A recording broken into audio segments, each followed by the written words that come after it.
નમસ્કાર. ભારતીય સંસ્કૃતિનું પ્રતીક કળશ આપણા સામાજિક પ્રત્યેક શુભ પ્રસંગે કાર્યની શરૂઆતમાં વિઘ્નહર્તા ગણપતિની પૂજા સ્થાપના કરવામાં આવે છે. તેવી જ રીતે કળશની પણ પૂજા થાય છે. એટલું જ નહીં, દેવ પૂજા કરતાં કળશને અગ્રસ્થાન મળે છે. પહેલું પૂજન, પહેલાં નમસ્કાર કળશને કરવામાં આવે છે, પછી ગણપતિને નમસ્કાર કરવામાં આવે છે.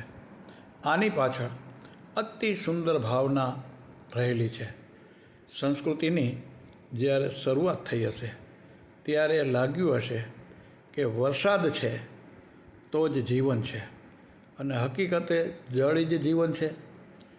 એટલે જો ભાવની દૃષ્ટિએ જોઈએ તો વરસાદ આપણી સેવા કરે છે. વરસાદ જ આપણને જીવનદાન આપે છે. કૂવા, તળાવ, નદી કે અન્ય તમામ જળાશયોનું પાણી વરસાદને આભારી છે. એટલે આપણે તેનું પૂજન કરવું જોઈએ.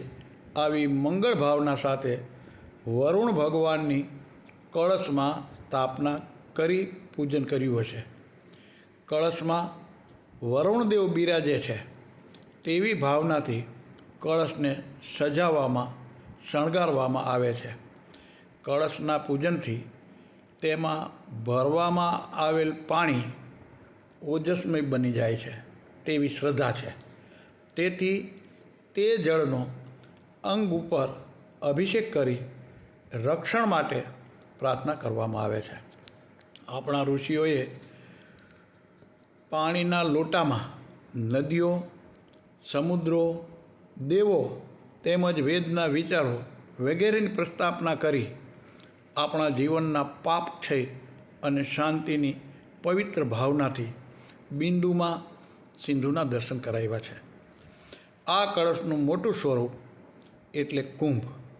જે કુંભ આપણે નવા મકાનમાં, નવી દુકાનમાં કે નવા ધંધાને શરૂ કરતાં પહેલાં પ્રસ્થાપિત કરીએ છીએ, આમ કુંભ એ પણ કળશનું જ મોટું સ્વરૂપ છે. તેમજ નવરાત્રિ ઉત્સવમાં મૂકાતો ગરબો એ પણ કળશનું જ સ્વરૂપ છે. કાંચન કરતાં કીર્તિ મહાન છે, સુવર્ણ કરતાં સોનેરી જીવન શ્રેષ્ઠ છે. તેવી જ રીતે મંદિરના શિખર પર સ્થાન પામેલો કળશ એટલે મંદિરની પૂર્ણતાનું પ્રતીક છે. કળશ વિનાનું મંદિર પૂર્ણ ન ગણાય. કળશને પ્રસ્થાપિત કરે પછી જ મંદિર પૂર્ણ ગણાય છે. આપણા પૂર્વજો જીવનમાં ભાવનાને પ્રાધાન્ય આપતા, એટલે તો એ સિંદૂર લગાવેલા પથ્થરમાં દેવના દર્શન કરતા.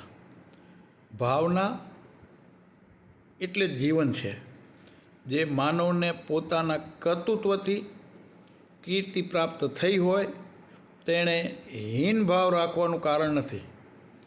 જે મહાન કાર્યમાં નિમિત્ત બને તે મહાનતાના શિખરો સુધી પહોંચી શકે, અને સુવર્ણ કળશ જેવો શોભે એમાં નવીન કાંઈ નથી.